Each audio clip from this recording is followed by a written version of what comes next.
अब वो कौन थी फूकनी में तुम्हारे कुछ मालूम, मैं तो नहीं बोलना चाह रहा हूँ। हमें लोग इतना पुकार को उलमा बोलने के बाद भी ये कान से सुनते, ये कान से छोड़ देते। हमें इतना आको बोलने की वजह क्या है? 100 किलोमीटर से तुम्हारे गांव में आए, तुम्हें 2 किलोमीटर से यहाँ तक आको बेचैन बेचैन बेचैन बेचैन बेचैन बेचैन हो रही। घर को कब जाना, घड़ी को देख रही, माइक को देख रही, अभी कितनी देर बोलते कि नॉइसिस बोलते रहते भाई।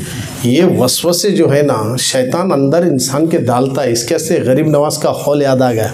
हमें क्या बोलते, ये शिर्क वो शिर्क। शिर्क किसे बोलते सुनो, गरीब नवाज क्या बोले, खुद परस्ती नफ्स परस्ती दरअसल बुत परस्ती है। तवज्जो चाह रहा हूँ, खुद परस्ती जो हमारे अंदर भरी ना, कुट कुट को भरी। अल्लाह वालों की सोबत में बैठो बोले इसके से वकुनु मा सादिकीन, सच्चों के साथ रहे तो अच्छे बातें मिलते गए। सच्चे बोले तो कौन मस्जिद में मिलते क्या? बहुत कम लोग मिलते हैं। सच्चे अल्लाह वाले हैं, अल्लाह वाले हैं। घर में रखले को 2 मौजार है तो एक नहीं देते, दोनों भी उठा के देख छोड़ते। हमें लोग क्या करते, उसके 4 टुकड़े करते, आधा इसको देवा आधा बच्चे भी खा ले देवा। ये बहुत बड़ा फर्क है। अल्लाह के वली गरीब नवाज फरमाते हैं शिर्क किसे बोलते हैं? लोग कहते हैं कि ये शिर्क वो शिर्क। अरे कोई करने वाला किसी की परस्तिश कर रहा है तो वो तो गाफिल है, अंधा है, कर रहा है। मगर तू मुसलमान होकर क्या कर रहा है? खुद परस्ती नफ्स परस्ती दरअसल यही तो बुत परस्ती है। और इसके बाद शुरू होती है खुदा परस्ती की मंजिल। ये गरीब नवाज का कौल है, मामूली बात नहीं है। इस बात को अहले इल्म अच्छी तरीके से जानते हैं। और आगे गरीब नवाज फरमाते हैं, क्या बड़ी अच्छी बात कहते हैं, अल्लाह का दोस्त वो है, अल्लाह का दोस्त बनने के लिए अल्लाह का दोस्त वो है, फरमाते हैं दरिया जैसी सखावत होना। कैसी सखावत होना? दरिया जैसी सखावत होना, आफताब जैसी शफकत होना, जमीन जैसी तवाजु होना। ये तीनों भी नहीं है हमारे अंदर। है? बोलो भाई है? नहीं है। ये 3 चीजें पैदा होना बोले तो अदब सीखना खानखा में जाकर, ये अदब सिखाया जाता है खानखा में। खैर बात आ गई तो अर्ज कर रहा हूँ, आप जर्रा बेचैन न को, तुम्हें बेचैन हो गए तो मेरा भी मूड ऑफ होता। तुम्हें सुनने को तैयार है तो मैं सुना, तो मैं आया हूँ सुनाने के लिए। मेरी क्या हैसियत है? अल्लाह बोलने लगा रहा, आप सुन रहे हैं। बोलो सुभान अल्लाह, और जोर से बोलो सुभान अल्लाह। आज पूरी दुनिया में हम नाकाम होने की वजह यही है, हमारे अंदर भर गई नफ्स परस्ती खुद परस्ती। ये दोनों को खत्म करना। इतना बोलने के बाद भी डीजे मत लगाओ, डीजे मत लगाओ, डीजे मत लगाओ। अरे पैगंबर नगर में बैठकर ये बात अगर बोली जा रही है तो यहां तक महदूद नहीं है, बल्कि मीडिया, सोशल मीडिया के जरिए, यूट्यूब के जरिए भी वायरल हो रहा। हर कोई सुनने के बाद भी इतनी नफ्स परस्ती खुद परस्ती अंदर पड़ी है कि इसके बावजूद भी 1.5 लाख का डीजे लगाकर लोगों को परेशान कर रहा है। शर्म आनी चाहिए डीजे लगाना। अगर आप गैर लोगों का कंपटीशन करते हैं, वो लोग डीजे लगाते, हमें कहीं नहीं लगाना, उन्हें लगाते डीजे, हम क्यों नहीं बजाना? इनका देखकर डीजे लगाते हो, वो लोगों का देखकर दीन पर अमल करना नहीं है। मुस्तफा जाने रहमत को देखो, खातून जन्नत को देखो, हसनैन करीमैन को देखो, मौला अली को देखो। और बात आ गई तो एक बात अर्ज कर दूं, डीजे लगाने वालों और अपनी कटिंग देखो, अपने कान में बोली डालने वालों, अपने हाथ में कड़ा बांधने वालों, अपने गले में लोहे की चैन डालने वालों, ये मुसलमानों का तरीका नहीं, ये इस्लाम का तरीका नहीं। ये शराब पीना, आग उछालना, चमकियां उड़ाना, ये न जाने क्या क्या किया जाता है ये जुलूस के टाइम पर, ये सब चीजें अल्लाह को पसंद नहीं, रसूल को पसंद नहीं। मीलाद इसका नाम नहीं है, डीजे का नाम मीलाद नहीं है, नाचने का नाम मीलाद नहीं है, म्यूजिक का नाम मीलाद नहीं है। याद रखना, इसी म्यूजिक को, इसी नाचने गाने वालों को खत्म करने के लिए मदीने में मुस्तफा पैदा हुए हैं और नबी आए दुनिया में सारी बुराइयों को खत्म करने के लिए। और मीलाद के नाम पर तुम बुराई कर रहे हो, मीलाद के नाम पर तुम गुनाह कर रहे हो। खुदारा मुसलमानों, मीलाद नबी क्या है? नबी के आने से बेसहारों को सहारा मिला, नबी के आने से बेवाओं की इज्जत बढ़ी है, नबी के आने से औरतों की इज्जत नहीं थी, अल्लाह ने औरतों को इज्जत अता फरमा दी है। नबी के आने से बुराइयों का खात्मा हुआ। एक बात अच्छी तरीके से ज़हन में रखो, मीलाद नबी में जो डीजे लगा रहा है चंदा देंगे, जो जो लोग उसे उठा उठा कर पैसे देंगे, जा डीजे ला, ये सब के सब क़यामत में पकड़े जाएंगे और ये सब के सब को पूछा जाएगा। क्या जवाब दोगे? अरे कोई दुनिया का डीसी अगर पकड़ कर पूछे, थर्रा कांपता, आईएएस और आईपीएस ऑफिसर पकड़ ले तो उसे जवाब नहीं दे सकता। अल्लाह को क्या जवाब देगा? कौन सी सूरत लेकर जाएगा, कौन सा चेहरा लेकर जाएगा? 2-3 घंटे के वास्ते डीजे लगाकर अपनी आखिरत को क्यों बर्बाद कर रहे हो? क्यों अपनी आखिरत को खत्म कर रहे हो? डीजे से नफरत करो। अब जो मीलाद का जुलूस निकलेगा, इतना डिसिप्लिन हो, इतना डिसिप्लिन हो, इतनी संजीदगी हो, इतना सुकून के साथ चलो कि तुम्हारे चलने के अंदाज को देखकर दुश्मन ये कहने पर मजबूर हो, अगर कोई मजहब पाक है दुनिया में तो वो इस्लाम नजर आ रहा है, वो इस्लाम नजर आ रहा है। ऐसा किरदार बनाओ, ऐसा ढंग और ऐसे चीजों को अपने अंदर इख्तियार करो। खुदा की इज्जत की कसम, तुम्हारा चलना, तुम्हारा पढ़ना, तुम्हारा एक्सवी के साथ जाना, आजीजी के साथ जाना, दिल में गमों का तूफान लेकर, आंखों में इश्क मोहब्बत के आंसू लेकर जब मीलाद के जुलूस में जाएंगे, व्हाइट कपड़े पहनकर, सर पे इमामा बांधकर रोते हुए जाएंगे, या रसूल अल्लाह हमारी बहनें परेशान है, आका नजरे करम फरमा दीजिए। मेरे मौला, जिस नबी की मीलाद के सदके में तूने दुनिया में मौला सबको सब कुछ अता कर दिया, क्या अता कर दिया? बात आ गई नूरे मोहम्मदी दुनिया में आते वक्त जब आ रहा था आमीना के घर में, तो उस वक्त जितनी औरतें हामिला थी, अल्लाह ने सब औरतों को बेटे दिया, ना कि एक दिन बेटे दिया, बल्कि बताया गया 1 साल मुसलसल हर औरत को नबी की मीलाद के सदके में अल्लाह बेटा ही अता करता रहा। 1 साल पूरा अल्लाह ने बेटे ही अता कर दिया। मीलाद की खुशी में, मीलाद के पूर्व मुसर्रत के मौके पर अल्लाह ने हर औरत को बेटा अता कर दिया। 1 साल तक हर औरत बेटा जनती थी। ये किसका सदका? मीलाद का सदका है। मीलाद के सदके में नूरे मोहम्मदी जब दुनिया में आया, आमिना अम्मा फरमाती है कि मैंने अपनी आंखों से देखी, अल्लाह ने मेरे आंखों से पर्दे हटा दिए तो जिब्रील अलैहिस्सलाम 3 झंडे लाए, एक झंडा काबे की छत पर, एक झंडा मशरिक में और एक झंडा मगरिब में लगाए। ये झंडे क्यों लगाए? ये 3 झंडे क्यों 3 जगह लगाए? इसलिए कि मशरिक और मगरिब और काबे में क्यों लगाया गया? ये भी एक बहुत बड़ा राज है। ये राज फाश करने के लिए टाइम नहीं है। डीजे मत लगाओ, डीजे मत बजाओ, लाखों रुपए खर्च करके अपनी आखिरत को बर्बाद मत करना। आज इरादा करना, जितना चंदा डीजे के लिए जमा हो गया, फौरन वो चंदा लेकर उलमा के पास आना। कहा कि हुजूर चंदा जमा हुआ, डीजे के नाम पर क्या करें? कहा कि डीजे मत लगाना, इसी पैसे में कुछ पैसे डालकर एक गरीब लड़की की शादी करेंगे ताकि उसका बाप भी खुश हो, उसके नबी भी खुश हो जाए, उसके रसूल भी खुश हो जाए। गरीब बच्चों की शादियां करो, गरीब बच्चों के खतना करो, खतना के कैंप लगाओ, शादियों के कैंप लगाओ, खाने के लंगर जारी करो। मुद्गल के हर कोने कोने में बारी वाले के सदके में 12-12 देग चढ़ाकर कुर्बान कर दो, क्योंकि ये मीलाद में पैसा खर्च करना फजूल खर्ची नहीं, बल्कि अल्लामा इब्ने हजर मक्की रज़ी अल्लाह तआला अन्हु फरमाते हैं कि अमीरुल मोमिनीन अबू बकर सिद्दीक रज़ी अल्लाह तआला अन्हु फरमाते हैं, अगर कोई मेरी नबी की मीलाद में 1 दिरहम भी खर्च कर दिया तो जन्नत में मेरे साथ रहेगा, जन्नत में मेरे साथ रहेगा। लाखों रुपए खर्च करने वालों, डीजे में खर्च करोगे तो फिरौन और नमरूद के साथ जहन्नम में रहोगे। अगर वही पैसा डीजे में नहीं, गरीबों को खिलाने में, कपड़े बांटने में, अगर बच्चियां लड़कियां टेलरिंग कर रही है, अगर वो सीख चुकी है मगर मशीन नहीं है, तो उसको मशीन दिलाओ। तो इंशाअल्लाह मीलाद की खुशी में हॉस्पिटल में मरीजों की इयादत करो, जिनको गोलियां नहीं उनको गोलियां दिलाओ, 12 रबी अव्वल को जाकर टैबलेट दिलाओ, इंजेक्शन का इंतजाम करो, आप अपना ब्लड डोनेट करो।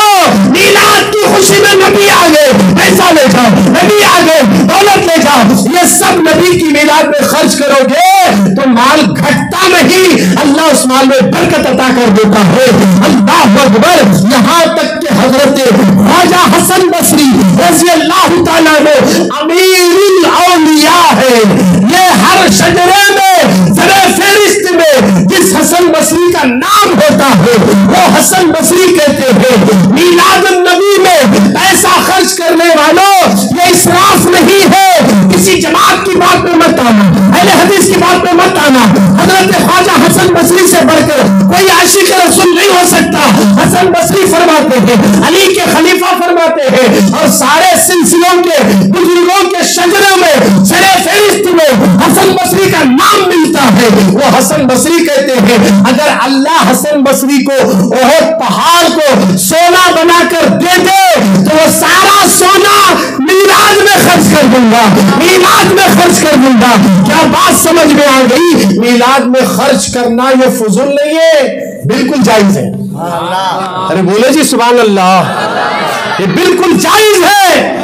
अगर कोई डीजे में खर्च कर रहा या मुंह में पेट्रोल और गैस का तेल रखकर आग उछाल रहा या इस तरह की हरकत कर रहा है जिस हरकत को देखकर ये कहे कि ये मुसलमान है क्या गैर मुस्लिम है, ये नौबत आ रही है। मुसलमान तो ये हरकत नहीं करता। मदीने का मॉडल बनाए, इधर गुम्बद है इधर काबा है, उसके सामने नाच रहा। कितने अफसोस की बात है जी। आओ नाचो, हमारे सामने नाचते। अब जब यहाँ बैठे सो स्टेज पे उलमा के सामने नहीं नाचते, शर्म आती। नबी का मॉडल गुम्बद खिजरा बनाकर नाच रहे हो, कितनी तकलीफ होगी मेरे रसूल को। जानते हो जब तुम मरेंगे ना, रूह निकलती कफन लाते हैं बाजार से। कैसा कफन लाते हैं? रोजाना तो डायमंड्स के कपड़े पहनता था, कीमती लिबास, कीमती कपड़ा, शान में फर्क नहीं आना, एज खुद परस्ती नफ्स परस्ती पहनता था। मगर मरने के बाद सादा कफन लाकर लपट कर डोले में ले जाएंगे, कब्र में रखेंगे। मदीने से रसूल आएंगे, डीजे लगाकर अगर नाच रहा था तो क्या हुजूर देखकर तुझे मुस्कुराएंगे? नबी चेहरा फेरे तो जमीन ऐसा दबाएगी कि हड्डियां टूट जाएगी। नबी चेहरा फेरते किससे? डीजे लगाकर नाचने वालों, उर्सों में हो, मिलाद में हो, शादी ब्याह में हो। अब तो ऐसा हो गया, शादी ब्याह में डीजे, घर की ओपनिंग में डीजे, दुकान की ओपनिंग में डीजे, हर जगह डीजे लगा रहे हैं। और ये म्यूजिक ऐसी है, लोगों के सीने में का दिल धड़कने लगता है। इस्लाम किसी को तकलीफ देने का नाम नहीं है। इस्लाम तकलीफों को दूर करता है, नफरतों को मिटाता है, मोहब्बत का पैगाम देता है। और तुम आवारा गर्दी करके डीजे लगा रहे हो, समाज में तुम्हारे साथ इस्लाम को बदनाम कर रहे हो। खुदारा मुसलमानों, डीजे से नफरत करो। और जो बच्चे डीजे लगाते सारे बड़े मिलकर उसका बाइकाट करो। तुम बड़े हो, तुम सब मिलकर साहिबों का, मशाइखिन का, आलिमों का सपोर्ट करो। हम तुम्हारे साथ हैं, डीजे लाने वाले का बाइकाट करो। चलो इसे पहले हाथ से निकालो। अगर इस तरह समाज में सब एक होकर इन चीजों को बंद कर देंगे तो याद रखना वो दिन दूर नहीं कि पूरी दुनिया में इस्लाम का परचम बुलंद हो जाएगा और हर तरफ अमन ही अमन होगा, हर तरफ अमन ही अमन होगा। अमन सिर्फ इस्लाम देता है, मोहब्बत का पैगाम इस्लाम देता है। आमीना के लाल की विलादत के वक्त 3 झंडे लगाकर बता दिया, नबी नहीं आने से पहले मशरिक में दंगे, मशरिक में आवारगी, मशरिक में बत्तीदारियां, मशरिक में शराब के अड्डे, मशरिक में बुराइयां। माँ के साथ बेटा जिना करता था, माँ के साथ बेटा सोता था, बहन के साथ भाई जिना करता था, बेटी के साथ बाप जिना करता था। मशरिक में यह नंगा नाच गाना था, मगरिब में नंगा नाच गाना था। तो अल्लाह ने 2 झंडे लगाकर जिब्रील से बता दिया, जिब्रील मशरिक में लगा दे, मगरिब में लगा दे। आदम से लेकर ईसा तक जितने नबी आए हैं वो उनकी नबूवत, उनकी नबीयत ये सब एक खित्ते के वास्ते था। अगर मेरा नबी ऐसा आ रहा है, अब इसके बाद कोई नबी नहीं आएगा। मोहम्मद की हुकूमत का सिक्का मशरिक में भी होगा, मगरिब में भी होगा। इसलिए झंडे लगाकर बता दिया, सारी बुराइयों को खत्म ना नूह ने कर सका, ना आदम ने किया, ना दाऊद ने किया, ना यूसुफ ने किया, ना यूनुस ने किया, ना याह्या ने किया, ना ज़करिया ने किया, मगर वो काम मेरे नबी मोहम्मद ने कर दिया। 20 पर 3 साल की उम्र में इस्लाम को डंका बजाकर 20 पर 3 साल की उम्र में 40 साल में ऐलान नबूवत हुआ। 23 साल के अरसे के अंदर इस्लाम का परचम नबी ने मशरिक से मगरिब तक पहुंचा दिया। अल्लाह अकबर। ये झंडे जो लगाए हैं बता दिया अब कब्जा किसी और का नहीं, मेरे नबी का कब्जा होगा। अच्छा, काबे की छत में कहीं को झंडा लगाए, हमें मस्जिद को झंडे लगाए। बोलो सुभान अल्लाह। काबा किसका घर है? बोलो जी। ये मस्जिद किसका घर है? काबे को जब अल्लाह जिब्रील के जरिए झंडे लगा रहा, हमें मस्जिद को झंडे लगाए तो तबलीग जमात वाले अहले हदीस वाले झंडा कटा हुआ नहीं, झंडे लगा रही, फरारे लगा रही, लाइटा लगा रही, ये लगाना ये क्या करना? तशा बनाना खूब पेटा में खा खा बगोने की गोने सिर पर ढोले जा रही, खा लेते फिरना, ये चलता। इसके लिए खर्च करे तो चलता। मस्जिद में मिलादुन नबी को झंडे लगे। मस्जिद मिली किसके सदक़े में? नबी के सदक़े। मालूम नहीं है वहाबियों को? तुम्हारे बता रहा हूँ आखिरी बात। जब हुजूर पैदा हुए ना, आमिना फरमाती नबी जब पैदा हुए तो सीधा सजदे में गए। जोर से बोले जी। माँ के शिकम से बच्चा आता ना, वो कितना बड़ा रहता? बोलो छोटे रहते ना। जब नबी पैदा हुए तो सीधा सजदे में गए, पहले अल्लाह की हम्द बयान करे, फिर उसके बाद हुजूर सजदे में गए। खैर अंदर की बातें बहुत है, सजदे में गए। बस मैं बात बताना चाह रहा हूं, नबी की पेशानी जमीन को लगी। पहले के नबी जितने भी आए, मूसा, ईसा, दाऊद, सलेमान, ये सब पैगंबरा काम वाले, वहां नमाज पढ़ने उनकी उम्मत को इजाजत नहीं थी। जहां नबी लकीर दाल को देते वहां नमाज पढ़ना ये था। अब नबी जैसा दुनिया में आकर जमीन को पेशानी लगाए, अल्लाह के अल्लाह आए जिब्रील पूरी जमीन को मस्जिद बना दो। अभी किसके सदक़े में मिली मस्जिद? सरकार के। उनकी मिलाद को झंडे लगाए तो इसको कहीं को तकलीफ? तो तू झंडों से नाराज नहीं, नबी से नाराज है।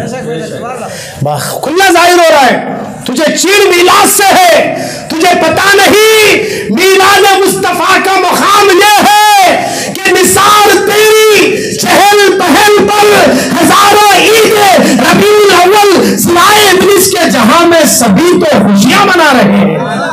पूरी दुनिया खुशियां मना रही, इसे तकलीफ हो रही है। सब मुदगल में मस्जिदों में जितने सुन्नी है 9:30 बजे अज़ान, 10 बजे जमात रखते। हमारे रेचुर में भी ऐसी करते, मगर उनकी मस्जिदों में रोज कंटिन्यू जैसा पढ़ते पढ़ को चले जाते। कई को बोले दो बड़ी राता, कौन से भी नहीं बड़ी राता, वो है शबे कदर की राता कहते, बाकी के नहीं। शबे कदर मिले तो भी नबी के सदक़े में मिली है, इनको मालूम नहीं है नबी का सदका है वो भी। तो अलगर्ज मुसलमानों, आज से इरादा करो काबे पे झंडा कहीं लगाए, मशरिक मगरिब तो समझ में आ गया। काबे में भी हर नबी के जमाने में बुता निकाले, फिर इन्हों जाने के बाद फिर बुता रख दिए। अब काबे में झंडा अल्लाह लगा को बता दिया। अब ऐसा नबी आया है कि जब ये निकालेंगे तो क़यामत तक बुत नहीं आएंगे। इसके वास्ते काबा भी क्या करा, मेरे नबी जब पैदा हो रहे तो आमिना के घर की तरफ झुकिया, सलाम करने लगा। ये अब्दुल मुत्तलिब देख रहे हैं क्या इधर काबा झुकिया, बोले तो उधर नबी पैदा हुए हैं, काबा झुक को सलाम कर रहा है, सजदा कर रहा है काबा। इसी मंदिर कशी को कोई और नहीं, एक अल्लाह का वली, दुनिया जिसे मुजद्दिद कहती है, इमाम अहमद रजा कहते हैं, जिनके सजदे को मेहराब काबा झुकी, उन भवों की लताफत पे लाखों सलाम। अस्सलाम वालेकुम। खड़े हो जाइए।